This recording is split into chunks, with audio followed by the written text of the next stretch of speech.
করেছে আজকের আমাদের এই ইনস্ট্রাকশন মূল মহানায়ক জনাব আনিস ভাই চৌধুরী এবং সেই সাথে সাথে আমাদের মাঝে উপস্থিত হয়েছে আমাদের আজকের বিশেষ প্রধান অতিথি জনাব ফয়সাল শেখ, গণ অধিকার পরিষদ খুলনা মহানগর খুলনা। সবাইকে বিশেষভাবে অনুরোধ করছি জোরে গণতালি দিয়ে তাদেরকে শুভেচ্ছা জানাই।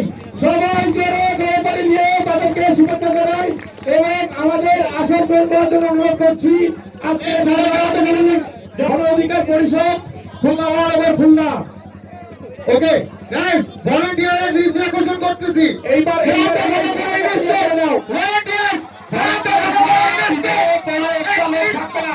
ভলান্টিয়ার ছাড়া ভিতরে কোনো এক্সট্রা লোক থাকবে না। ভলান্টিয়ার ছাড়া ভিতরে কোনো এক্সট্রা লোকই থাকবে না। আমাদের